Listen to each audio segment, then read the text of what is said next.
전쟁은 암몬과 전쟁인데 오늘 보시면 암몬과는 싸우지 않고 아람하고만 계속 싸우고 있습니다. 그 이유는 암몬이 중요한 나라가 아니라 아람이 중요한 나라이기 때문에 그렇습니다. 그 당시에 팔레스타인 쪽 그리고 유프라테스 쪽 강력하게 지배하고 있었던 나라는 아람입니다. 남쪽 북쪽 이스라엘이 갈라지고 난 다음에도 시리아, 수리아라고 하는 아람하고 끊임없이 전쟁을 합니다. 패권 국가입니다. 암몬이 다윗에게 반대하고 다윗과 전쟁하자라고 했을 때 암몬의 왕은 이 아람 사람들 그 지역의 패권 국가로서 자기들을 돌보아주는 아람 왕 하닷 에셀에 대한 믿음이 있었기 때문에 다윗과 전쟁을 하자. 다윗은 일개 이스라엘 나라에 부응하는 신흥 강국이지만 오랫동안 이 지역의 패권을 잡고 있었던 아람을 이길 수는 없을 것이다. 그래서 아람 사람에게 도움을 요청하면 되겠다. 그런 정치적인 계산을 다 하고 외교적인 결례와 수치를 준 것으로 생각이 됩니다. 두 번의 전쟁이 기록되어 있습니다. 외교적인 모욕을 통해서 요압을 파견했는데 암몬 사람들은 전략을 잘 짰습니다. 아람 왕에게 역대기를 보시면 용병으로 고용하는 은 1,000달란트를 주고 용병을 데려갔다가 하는데 1,000달란트 이상을 주지 않았을까 생각이 듭니다. 암몬 사람들은 군인들이 성 앞에 랍바 성 앞에 딱 포진해 있고 요압의 군대가 그 성을 공격하기 위해서 오겠지요. 그러면 돈을 주고 고용했던 아람의 군사들 보병 2만 명 그리고 마아가 왕이 이끄는 1,000명, 돕 사람이 이끄는 12,000명, 이쪽은 기병인 것 같습니다. 그래서 암몬 사람들이 요압이 군대를 끌고 랍바 성의 정면으로 진격하면 들판에서 기병을 숨겨놨다가 아람의 용병인 2만 명과 기병을 숨겨놨다가 양쪽에서 협공을 하자. 그러면 이스라엘 군대를 쉽게 이길 수 있을 것이다. 전략을 잘 짰습니다. 요압이 뭣도 모르고 전쟁터 나갔다가 아람의 용병들이 있고 또 전차 부대가 뒤에 있다는 것을 발견했습니다. 그때 요압이 하나님께 기도하고 동생에게 이야기를 한 거죠. 우리가 협공을 당해서 거의 몰살당할 위험이 있다. 그러니까 힘을 내자. 하나님을 의지하고 믿음으로 굳게 싸우자. 그렇게 해서 놀랍게도 기적적으로 협공당해서 몰살당해야 될 상황인데 싸워서 전쟁에 이기게 됩니다. 요압이 지도자다운 모범을 보였습니다. 정예병 중에 저백여 명을 뽑아가지고 내가 아람 군대와 싸우겠다. 왜냐하면 진짜 저게 아람 군대거든요. 암몬 군인들은 그렇게 무섭지는 않습니다. 하다데셀 왕이 특별하게 보낸 그 2만 명의 보병과 기병과 전차가 있는 이 부대와 내가 맞서서 싸우겠다. 내가 불리해지면 네가 와서 도와달라. 네가 어려우면 내가 도와주겠다. 요압이 목숨 걸고 솔선수범하여서 전쟁에서 이기게 됩니다. 첫 번째 전쟁은 대성을 한 전쟁이라기보다는 전멸할 수 있는 위험 속에서 잘 버틴 전쟁입니다. 하다데셀 왕이 그 소식을 듣고 진짜 다윗을 손을 봐야 되겠다.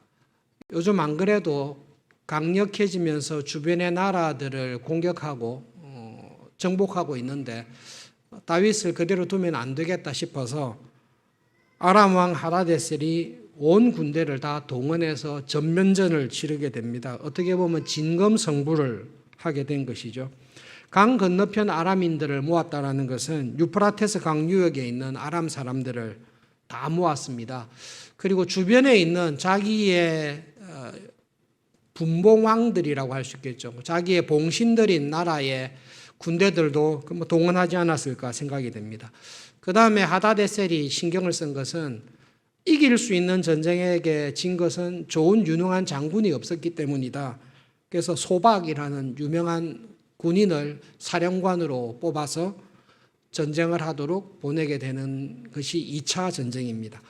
이 소식을 듣고 다윗도 전면전이 이루어졌으니까요. 온 이스라엘을 다 동원해서 전쟁을 하게 됩니다. 아람 왕이 있었던 헬람이라는 곳까지 진격해서 아람의 영토 안에서 전면적인 패권을 다루는 큰 전쟁을 하게 됩니다. 700대의 전차, 탱크겠죠. 지금으로 보면 700대의 탱크를 전차를 없애고 4만 명의 기병을 죽였다라고 하니까 이거는 뭐 엄청난 전쟁이었습니다. 그리고 하다데셀이 신임했던 소박이라는 사령관도 전쟁터에서 전사를 하게 됩니다. 여러분, 이 전쟁이 왜 중요한가 하면 뒤에 바세바 사건하고 그대로 연결이 됩니다. 이때까지 다윗은 이스라엘이라는 일개 나라의 왕이었습니다. 그런데 점점 힘이 세져서 블레셋도 점령하고 모압도 점령하고 주변의 나라들하고 싸우고 이기면서 이스라엘이 든든한 독립된 그런 나라도 점점 세워져 가는데 이 전쟁은 패권 전쟁입니다.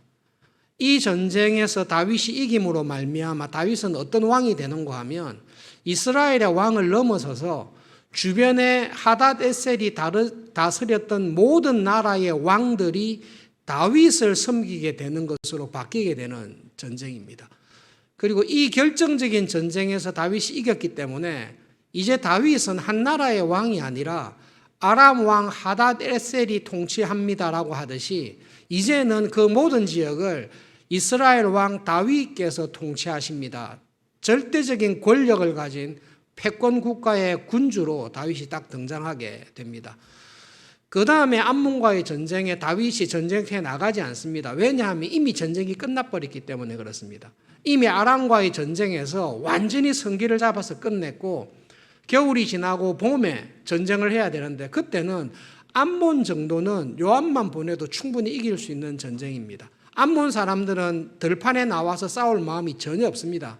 그냥 성 안에 딱 숨어서 들어가가지고 성 안에 숨어서 지킬 뿐이고 공성전을 하고 있는데 요압이 내가 가서 간단하게 처리하겠습니다. 그렇게 해도 될 정도로 결정적인 승리를 거두었습니다. 두 번째로는 이날 이후로 아무도 다윗을 함부로 대하지 않습니다. 하다데셀을 섬겼던 모든 나라의 왕들이 다윗에게 와서 절하고 다윗의 신하로 섬기게 됩니다. 다윗의 권력과 명예와 힘이 감히 아무도 함부로 이야기할 수 없는 그런 강력한 자리에 다윗이 올라가게 된 것입니다. 이런 배경들, 패권 전쟁에서 큰 승리를 거두고 이제 아무도 다윗을 함부로 대할 수 없는 다윗의 한마디에 모든 나라와 백성들이 꼼짝없이 복종할 수밖에 없는 높은 자리에 올라가게 되었습니다. 이 하나님이 주신 큰 승리가 높은 지위와 권력이 바세바 사건을 일으키게 되는 다윗의 개인적인 배경으로 작용하는 것으로 보입니다. 원하지 않았던 암몬과의 전쟁이었습니다마는 이 전쟁을 통해서 하나님께서 주신 은혜는 있습니다. 지금 다윗이 하닷에셀과의 전쟁을 통해 차지하게 된 위치를 땅을 보면 이집트 국경에서부터 유프라테스 강 서쪽까지 다윗의 지배하에 거의 놓이게 됩니다. 이 전쟁의 결과로. 그리고 지금 다윗이 이 전쟁의 결과 차지하게 된 이스라엘의 땅은 하나님께서 아브라함에게 약속하셨던 그 약속의 땅의 범위와 거의 일치하게 되는, 그래서 하나님께서 아브라함을 통해 가나안 땅을 너희에게 줄 것이고 그 약속의 땅에 미치게 되는 영역이 여기다라고 한 그 정도의 땅을 이 하다데셀과의 패권 전쟁에서 다윗이 차지하게 됩니다. 그러나 우리가 오늘 주목하고 싶은 부분은, 오늘 이 사건을 통해 주목하고 싶은 부분은 사무엘하 10장 12절에 있는 말씀입니다. 함께 읽어보겠습니다. 너는 담대하라. 우리가 우리 백성과 우리 하나님의 성읍들을 위하여 담대히 하자.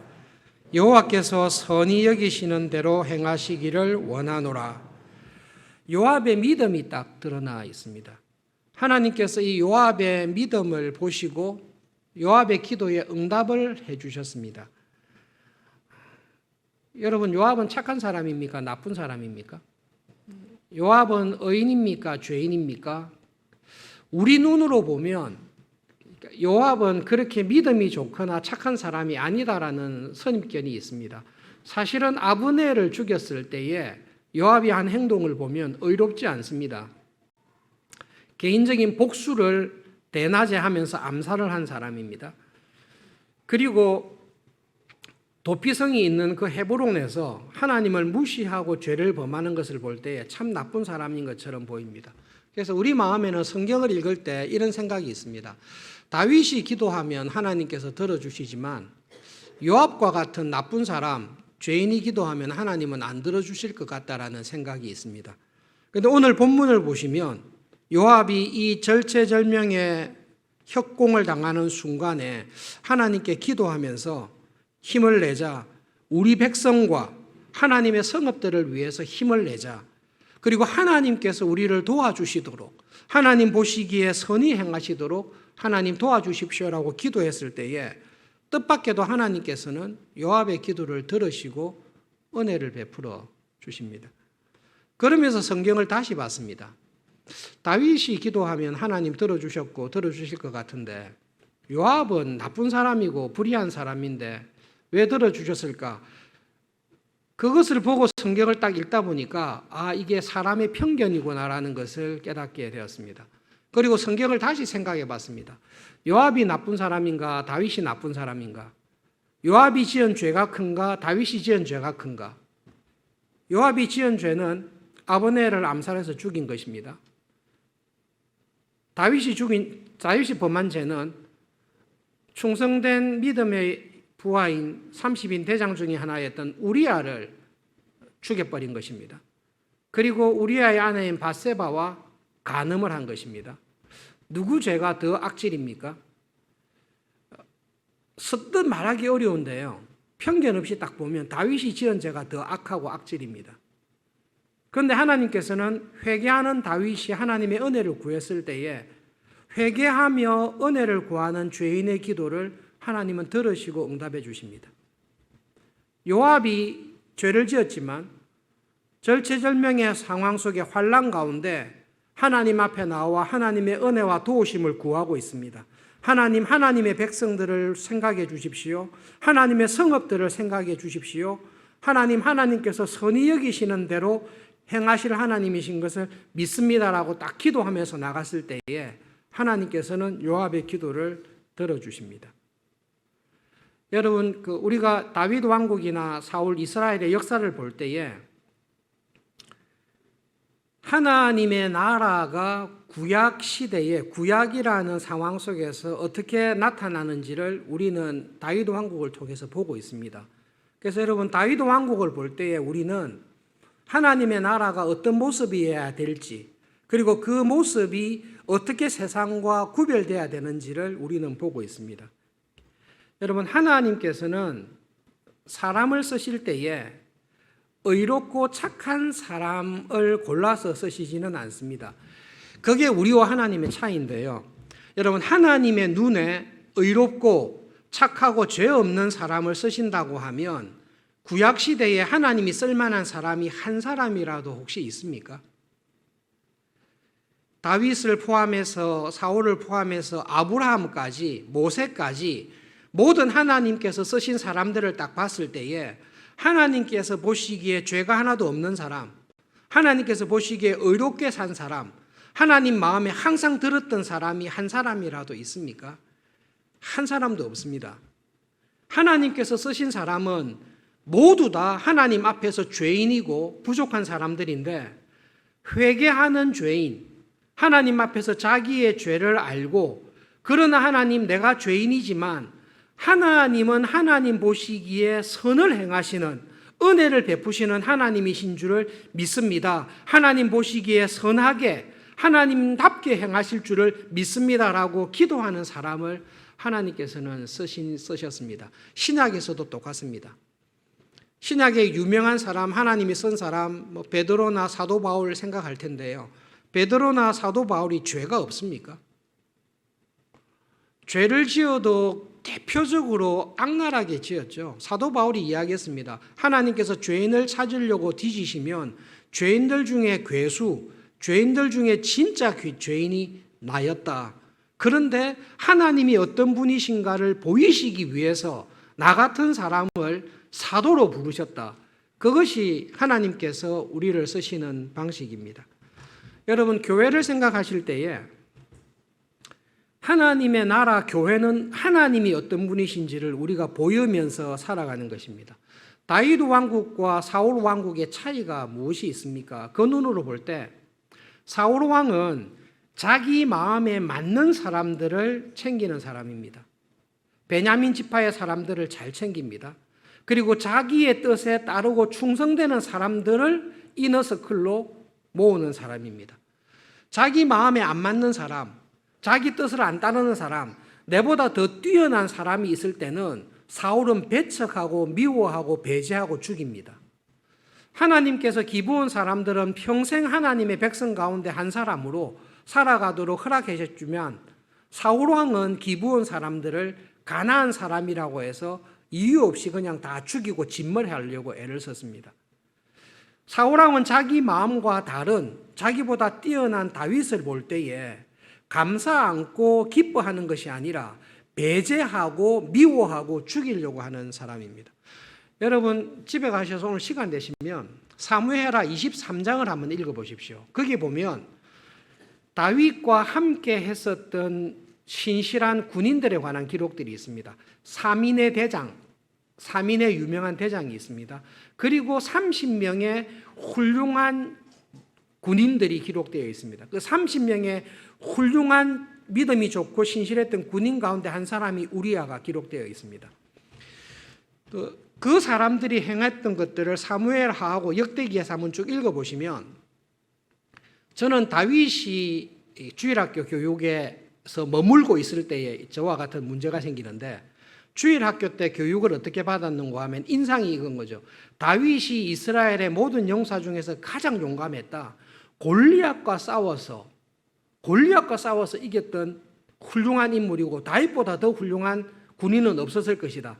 사무엘하 23장 읽어보시면요. 조금 과장하면 다윗이 골리앗을 쳐서 이긴 것은 명함을 내기 어려울 정도로 진짜로 싸움을 잘하고 용감했던 다윗 밑에 부하들이 널려 있습니다. 성경을 자세히 읽어보시면 다윗이 최고로 믿음이 좋고 다윗이 최고로 용감할 거라고 주일학교 때 보고 성경을 몰랐을 때는 그렇게 생각하는데 성경을 읽으면 읽을수록 사울왕과 다윗왕의 차이는 사울왕은 자기보다 뛰어난 사람을 못 견디는 사람이에요. 다윗은 자기보다 뛰어난 사람들을 기뻐하는 은혜를 가지고 있는 사람입니다. 그것이 교회입니다. 여러분 하나님께서 교회에 복을 주실 때에 하나님의 마음에 합한 훌륭한 믿음의 일꾼들을 지도자들을 보내주십니다. 그런데 정말로 하나님께서 교회에 은혜를 주실 때는 그 믿음에서 탁월한 사람을 한 사람만 보내는 게 아니라 그 사람과 함께 하나님의 나라와 교회를 위해 헌신하며 동력하는 한 마음과 한 뜻을 가진 그 믿음의 사람들을 동력자들을 교회에 딱 보내주십니다. 그때의 교회가 놀랍게 일어납니다. 마틴 루트가 종교개혁을 하기 전에 잔 후스라는 사람이 있습니다. 후스가 종교개혁을 할 때에 100년쯤 지나서 마틴 루터가 종교개혁을 할 때 모든 사람들이 저 후스가 했던 말 똑같이 반복하네라고 할 정도로 존 후스가 복음을 강력하게 전했습니다. 그런데 후스와 함께 목숨을 걸고 복음을 위해서 일할 사람이 없었기 때문에 약속 믿고 갔다가 잡혀서 화형당해서 죽어버렸습니다. 100년쯤 지나서 마틴 루터가 등장했을 때는 어떤 은혜를 주셨는가 하면 루터가 하는 말이 복음이다. 지금 교회는 잘못 가르치고 있고 루터가 하는 것이 하나님의 말씀이고 저 말씀에 따라 교회가 세워져야 된다. 내가 저 말씀에 따라 살아갈 때에 영주로서의 지위, 명예, 귀족으로서의 모든 행복을 다 잃어버린다 할지라도 저 말씀이 맞다라고 하는 영주들과 귀족들과 기사들이 루터와 함께 목숨을 걸고 싸웠던 것입니다. 그럴 때에 하나님의 나라와 교회가 영광을 얻게 됩니다. 여러분 다윗의 왕국의 이야기를 가만히 보십시오. 처음에는 다윗이 잘했고 다윗이 전부 다인 것 같은데요. 갈수록 다윗이 문제를 계속 일으킵니다. 그런데 정말로 다윗 곁에서 평생 다윗 왕국을 세워가는 일에 힘을 썼던 사람 중에 한 사람이 요압입니다. 처음에 왕이 되었을 때 블레셋이 공격해 올 때에 군사령관 시켜주겠다라고 할 정도로 절박할 때에 나가서 싸워서 왕국을 건설하는 데 도움을 줬던 사람이 요압입니다. 그리고 결정적으로 압살롬이 반란을 일으켰을 때에 모든 사람이 다윗은 끝났다, 압살롬으로 가야 된다라고 할 때 끝까지 하나님께서 세우신 왕은 다윗이다, 다윗과 함께 이 나라가 가야 된다는 것을 믿고 그 피난길에 어려운 전쟁에 다윗 곁에 딱 서서 어깨를 나란히 하며 끝까지 싸웠던 사람이 요압입니다. 마지막에 다윗이 왕위를 계승을 안 하고 있으니까 솔로몬이 다윗의 한 5째쯤 아들이 되거든요. 밧세바와의 아들 사이에서 5 정도 낳았는데 첫째는 죽었고 둘째, 셋째, 넷째 말고 밧세바와의 사이에서 5째로 낳은 아들이 솔로몬인데, 이 솔로몬은 너무 어리고 어쨌든 요압이 정치적인 판단을 잘못해서 죽임을 당하게 되지요. 그럼에도 불구하고 여러분, 다윗의 일생과 다윗의 왕국을 보시면 다윗과 요압은 함께 갑니다. 하나님께서 함께 가도록, 서로 동력하도록 은혜를 주신 것입니다. 여러분, 하나님의 나라를 생각하고 교회를 생각하실 때에 하나님의 나라와 교회는 하나님이 어떤지를, 하나님의 나라가 어떻는지를 보여주는 것인데 2가지를 꼭 기억하시면 좋겠습니다. 첫 번째로는 하나님의 나라는 다양한 사람들이 서로 다름에도 불구하고 믿음 안에서 하나가 되어서 이루어가는 것이 하나님의 나라와 교회라는 것을 꼭 기억하시기를 바랍니다. 고린도전서 12장에 하나님께서 교회에 다양한 교인을 주셨다, 다양한 은사를 주셨다, 다양한 달란트를 주셨다라는 것을 말씀하고 있습니다. 교회를 가만히 살펴보시면 지혜의 말씀을 전하는 은사를 받은 교인이 있습니다. 지식의 은사를 받은 교인이 있습니다. 믿음의 은사를 받은 교인이 있습니다. 성령님께서 주신 선물 가운데 믿음인데 이 믿음을 은사로 받은 사람이 있습니다. 병 고치는 은사를 받은 교인이 있습니다. 능력을 행하는 은사를 받은 교인이 있고 예언하는 은사를 받은 교인, 영을 분별하는 은사를 받은 교인, 방언을 하는 교인, 방언을 통역하는 은사를 받은 교인들이 있습니다. 이 말은 교회 안에는 다양한 교인들이 있습니다. 그리고 교회 안에 가장 위험한 것이 무엇입니까? 우리 서울중앙교회에 다양한 사람들이 있습니다. 사회적인 배경이나 태어날 때 상황이나 개인적인 IQ나 능력이나 경제적인 상황이나 여러 가지 면에서 재능이나 다 다른 사람들이 있습니다. 그럴 때에 교회를 깨뜨리는, 하나님의 나라를 깨뜨리는 제일 위험한 게 뭔고 하면 눈이 손들어 너는 쓸데없다라고 하는 것입니다. 눈이 발들어 너는 냄새나니까 쓸데없다라고 하는 것입니다. 그것처럼 교회를 파괴하는 것은 없습니다. 내 마음에 들지 않는다, 내 취향에 맞지 않는다, 내가 받은 은사와 재능하고 서로 다르다, 그렇기 때문에 당신 같은 교회는 우리 서울중앙교회에 크게 필요 없습니다, 너는 쓸데없다, 네가 뭐 귀중하냐, 그렇게 생각하는 것, 하나님의 나라와 교회를 완전히 깨뜨리는 것입니다. 대학 시절에 내비게이터를 통해서 은혜를 많이 받았다는 이야기는 여러 번 드렸습니다. 여러분, 내비게이터는 파라처치 무브먼트거든요. 교회 옆에서 교회를 돕는 일인데, 여러분, 내비게이터와 같은 선교단체는 미션이 있습니다. 하나님께서 세우신 미션이, 사명이 있습니다. 내비게이터의 미션은 재생산하는 제자를 만드는 것이 내비게이터 선교단체의 목표입니다. 내비게이터는 다른 선교단체와 달리 원투원을 굉장히 중요하게 생각합니다. 한 사람 한 사람 만나가지고 경건 생활과 성경 공부와 믿음을 가르치는데 어느 일정 시점이 되면 내가 섬기고 있는 형제들 가운데서 재생산을 할 수 있는 형제를 선택을 합니다. 왜냐하면 내비게이터의 비전이 재생산하는 제자를 만드는 것이 하나님께서 주신 비전이라고 믿기 때문에 재생산할 수 있는 제자를 선택해서 그 사람에게 집중합니다. 같이 신앙훈련을 받았는데 재생산할 만한 능력이 안 되거나 열심을 보이지 않거나 관심이 없거나 그런 사람은 자연스럽게 도태되고 내비게이터를 떠나게 됩니다. 선교단체의 장단점입니다. 선교단체의 비전이니까 우리 선교단체는 하나님께서 재생산하는 제자를 만드는 것이다. 그렇게 해서 나갈 수 있습니다. 그런데 여러분, 교회는 그래서는 안 됩니다. 교회는 하나님의 가족과 같습니다. 교회는 예수님의 몸의 지체이고 하나님의 가족과 같습니다. 눈이 발들어 너 쓸데없다. 그렇게 해서는 안 됩니다. 여러분, 집안에 자녀가 10명이 있는데 정말로 똑똑하고 잘생기고 좋은 직장에서 많은 연봉을 받고 모든 사람에게 인정받고 칭찬받는 아들이 있습니다. 이 아들이 아버지에게 와서 이야기하는 것입니다. 아버지, 저 동생은 공부도 못하고 직장도 변변치 않고 연봉도 얼마 안 되고 모든 일이 하는 일에 있어서 부끄럽고 저런 동생은 없었으면 좋겠습니다. 그렇게 이야기를 할 때에 아버지가 뭐라 하시겠습니까? 나는 니처럼 말하는 아들, 이런 아들이 없었으면 좋겠다. 그게 아버지의 심정, 그게 가족의 심정입니다. 여러분, 교회는 다양한 사람들이 있습니다.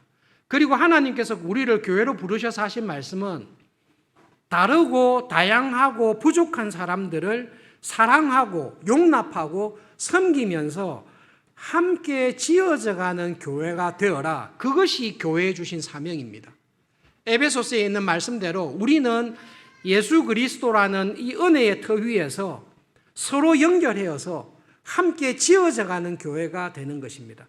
그러므로 교회에서 하나님께서 가장 기뻐하시고 좋아하는 교인은 다른 사람, 다양한 사람, 부족한 사람, 짐이 되는 사람을 내 형제와 자매로 알고 그 사람을 용납하고 그 사람을 이해하고 내가 그 사람에게 종이 되면서 사랑하면서 함께 지어져가는 교회를 이루어가는 것, 하나님께서는 그런 사람을 교회에서 가장 기뻐하시고 쓰시는 사람입니다.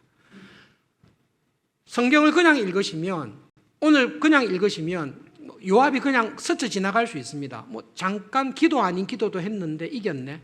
무엇이 기억에 남죠? 역시 다윗이 나와서 하다데셀과 싸워서 이겼고 패권을 차지했고 아브라함에게 약속하신 땅을 다윗이 받았구나.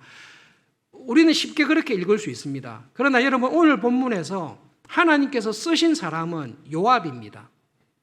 요압을 쓰셨습니다. 요압은 그래도 지난번에 죄도 지었고 나쁜 사람이지 않습니까? 여러분, 다윗은 하나님 보시기에 더 나쁜 사람입니다. 더 심각한 죄를 지었던 사람입니다. 그러나 하나님 앞에 은혜를 구하며 회개하며 하나님, 제가 이때까지는 어중간하게 살았고 제가 하나님 앞에 죄가 많지만 지금 제가 협공을 당해서 하나님밖에 도우실 분이 없습니다. 하나님, 하나님의 백성들을 위해서, 하나님의 성읍들을 위해서 저를 도와주시고 우리에게 승리를 주십시오. 저는 자격이 없으나 하나님은 하나님 보시기에 선한 대로 행하시는 하나님 자체가 선한 분이신 줄을 저는 믿습니다. 하나님 도와주십시오. 그렇게 할 때에 하나님께서는 요압을 들어서 요압을 통해서 하나님의 나라를 이루어 가십니다.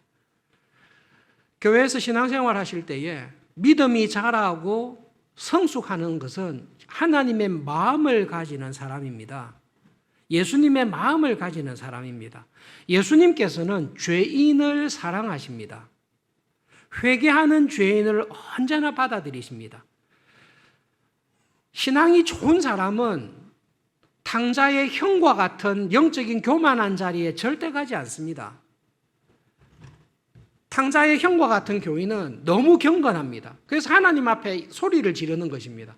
하나님, 저런 교인은 우리 교회에 필요 없습니다. 저 사람이 한 일을 보십시오. 아무런 도움이 안 됩니다. 왜 저런 교인을 교회에 받아줘야 됩니까? 안 됩니다. 이 의외로 경건한 사람이, 의외로 하나님을 사랑한다고 하는 사람이 아버지의 마음에 대못을 박는 것입니다. 아버지의 마음은 큰아들 같지 않습니다. 아버지는 탕자가 돌아오기를 눈 빠지게 기다리고 있습니다. 그리고 회개하고 돌아오면 무조건 용서해 줄 마음이 충만한 것이 하나님입니다. 여러분, 교회 생활하실 때에, 특별히 교회 생활하면서 신앙생활 할 때에 열심을 가지고 교회를 섬길 때에 시험에 들 일이 많이 있습니다. 열심이 없는 사람은 시험도 안 듭니다. 교회 일을 하거나 봉사를 하거나 믿음 생활 열심히 할 때에 나는 열심으로 했는데 이 열심이 충돌이 됩니다. 나의 열심을 곡해합니다. 그럴 때에 우리는 낙심을 하고 마귀의 시험에 빠질 때가 많이 있습니다. 예수님의 마음을 품으십시오. 열심히 일할 때에 내가 생각하는 최선의 것을 교회를 위해서 내어줄 때에 나를 오해하거나 마음 상하거나 괴로운 일이 있을 때에 그렇지 신자의 삶은 악한 일을 행하면서 욕먹는 삶이 아니라 신자의 삶은 하나님 보시기에 선한 일을 행하는데 고난을 당하는 것이 예수님께서 가신 믿음의 길이다. 그것을 생각하시고 그 자리에서 용서하시고 용납하시고 나에게 맡기신 일을 충성되게 쭉 가시면 그것이 하나님의 마음을 가진 사람입니다. 두 번째로 꼭 기억할 것이 있습니다. 하나님께서 교회에 믿음의 사람을 보내주실 때 혼자 보내시지 않고 함께 보내십니다. 그 말은 여러분 딱 보면 하나님께서 귀하게 쓰는 사람도 있고 하나님께서 좀 표현이 이상한데 천하게 쓰는 사람이 있는 것처럼 보입니다. 그러나 여러분 하나님께서는 많은 은사를 맡긴 사람도 쓰시지만 우리가 보기에 별로 중요하지 않다라고 했던 사람을 통해서 하나님의 나라의 역사가 더 왕성하게 이루어지는 경우가 많이 있습니다. 신약 성경에 하나님께서 쓰신 큰 인물 가운데 한 사람을 뽑으라면 사도 바울을 뽑을 수 있을 것입니다. 여러분 사도 바울이 바울로서 쓰임을 받게 될 때에 결정적으로 역할을 한 사람은 누구입니까? 그거는 의심할 여지 없이 바나바입니다. 바나바가 없었으면 사도 바울은 없습니다. 모든 사람들이 사도 바울을 기피할 때에 사도 바울의 손을 잡고 사도들 앞에 가서 믿을 만한 사람입니다. 우리가 받아줘야 됩니다. 이전에는 우리를 박해하고 죽였던 사람이지만 정말로 하나님의 은혜로 거듭난 사람입니다. 변호해주고 교회 안으로 끌어들였던 사람은 바나바입니다. 바나바와 같은 사람이 없었더라면 사도 바울은 없었을 것입니다. 길리기아 다소에 들어가서 복음을 전하며 살 때에 그까지 달려가서 안디옥으로 와서 복음을 전하자 찾아갔던 사람이 바나바입니다. 그리고 그를 통해서 1차, 2차, 3차 전도 여행을 하나님께서 쓰신 것입니다. 여러분 사도 바울의 일생을 볼 때에 성경에 아예 이름도 없습니다. 회심하여 열심으로 복음을 전할 때 유대인들이 사도 바울 죽여야 되겠다 결심을 했을 때에 사도 바울을 살리기 위해서 한밤중에 바구니에 바울을 달아서 자기들의 목숨이 위험한 것을 무릅쓰고 성벽으로 사도 바울을 도망가게 해줬던 초대교회 교인들이 있습니다. 우리는 누군지 기억 안 합니다. 근데 여러분 하나님께서 쓰신 사람입니다. 그때 그렇게 안 도와줬더라면 사도 바울은 없었을 것입니다. 종교개혁 공부를 할 때 마틴 루터는 워낙 유명하고 뛰어난데 여러분 제가 인상적이게 읽었던 그 사람이 있습니다. 영국의 어느 지방에 있는 교회의 목회자입니다. 이 목회자가 썼던 성경이 발견된 거예요. 이렇게 하다가 근데 그 목회자의 성경에 옆에 빽빽하게 이 목회자가 글을 써놨습니다. 한 가지는 당시 로마 가톨릭 교회에서 말하고 있는 설명과 신학을 쭉 썼었고 한편에는 루터를 비롯한 종교개혁자가 이 성경을 읽고 설명한 것을 빽빽하게 써놓은 거죠. 이 목회자는 갈등이 생긴 거예요. 이때까지 가톨릭 교회가 가르쳤던 가르침과 종교개혁자들이 가르쳤던 가르침 가운데 무엇이 진리의 말씀인지를 매주 성경을 보면서 계속 고민하면서 하나님의 말씀이 이거다라고 생각하면서 말씀을 전하면서 살았던 사람이죠. 하나님께서 보시기에 루터가 유명합니까? 아니면 이름도 모르는 그 목회자가 유명합니까? 세상은 루터가 유명하다고 합니다. 예, 유명합니다. 근데 여러분, 하나님께서 보시기에는 루터나 그 이름 모를 목회자나 하나님께서 보시기에는 사도 바울이나 사도 바울을 살리기 위해서 목숨을 무릅쓰고 바구니에 내렸던 이름 모를 초대교회 교인이나 하나님께서 쓰셨던 사람입니다. 여러분 그것을 기억하셔야 됩니다. 그리고 하나님께서는 하나님께서 쓰신 사람을 반드시 기억하십니다. 예배를 드리고 잠시 세상에 내가 살면서 찬송을 부를 텐데요. 정말로 돌아보면 세상살이가 잠시였다라는 것을 깨달을 때가 있습니다. 돌아보면 내가 장로로, 집사로, 권사로 임직을 받아서 나에게 주신 이 직분에 정말 감사하며 어떻게 주님의 나라와 서울중앙교회를 위해서 살아갈 거라고 결심했던 것이 정말로 기억이 생생한데, 지금 돌아보니 직분자로 섬길 날이 얼마 남지 않았다는 것을 발견할 때가 있습니다. 여러분, 어떻게 살았든지 간에 우리가 이 세상의 삶을 마치고 하나님 앞에 딱 서게 되면 예수님께서 물으실 것입니다. 다 묻습니다. 너 무엇하다 왔냐라고 우리에게 다 물으실 것입니다. 그럴 때에 하나님, 제가 이 세상에서 살면서 하나님의 사람으로 이 일을 하면서 믿음으로 이렇게 살다가 왔습니다. 그렇게 믿음으로 살아가며 주님의 교회 서울중앙교회를 섬기며 하나님의 나라의 백성으로 이렇게 살아올 수 있게 해주신 것 감사합니다라는 그 감사의 고백이 예배드리는 여러분에게 다 있기를 바랍니다. 한글은 없는데요. 그냥 예배는 드리고 성경은 읽었는데 마땅히 한 게 없습니다.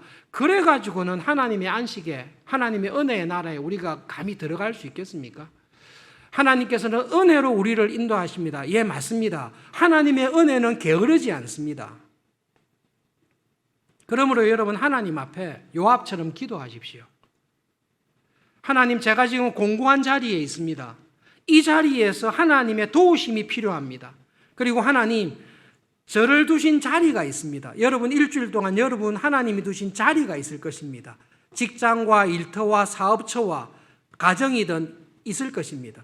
그곳에서 하나님의 뜻을 분별하고 하나님의 사람으로 쓰임받으면서 살아가기 위해서 정말로 기도하셔야 됩니다.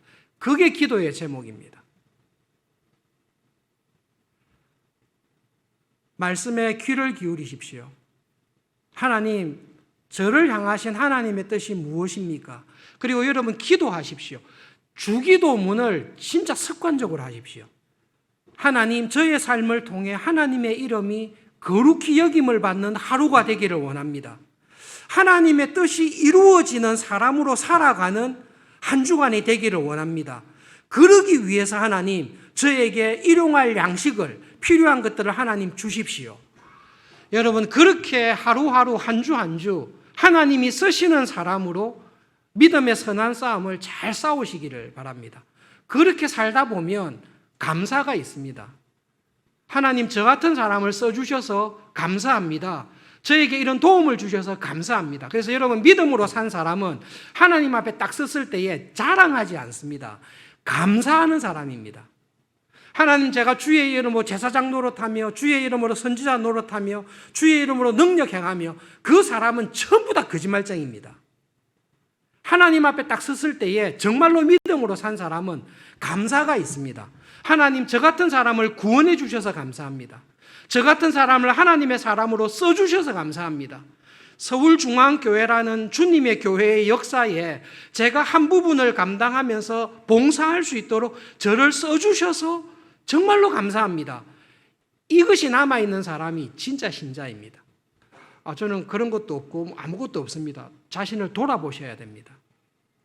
믿음으로 살아가는 사람에게는 하나님 앞에서 자기가 자랑하는 것이 아니라 나에게 베풀어 주신 하나님의 은혜에 대한 감사가 계속 자라는 것입니다.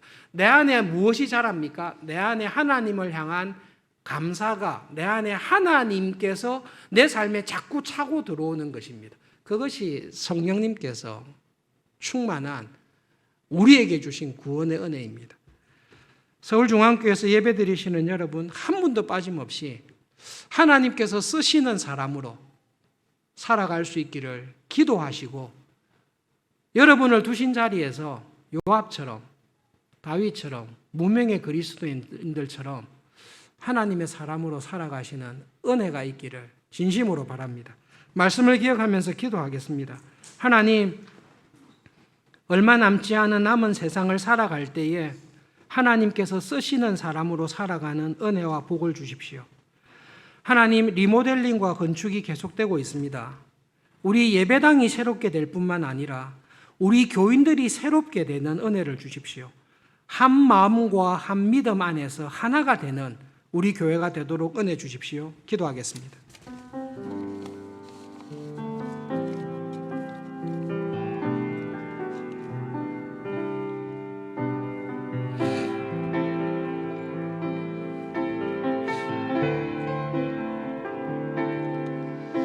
하나님 아버지, 저희들에게 하나님을 아는 은혜를 주시옵소서. 우리가 막연하게 생각하는 하나님이 아니라 성경을 통해 말씀하시는 하나님을 올바르게 아는 믿음과 은혜를 주십시오. 그래서 하나님 아버지, 우리의 마음과 생각하는 것이, 우리가 살아가는 것이 하나님을 닮아가게 해 주십시오. 하나님의 아들과 하나님의 딸로서 점점 하나님을 닮아가는, 하나님의 생각을 닮아가고 하나님의 성품을 닮아가고 하나님의 은혜와 사랑을 닮아가는 은혜를 주시옵소서. 하나님 아버지, 교회가 새롭게 되듯이 하나님, 저희들이 날마다 새롭게 되게 하여 주십시오.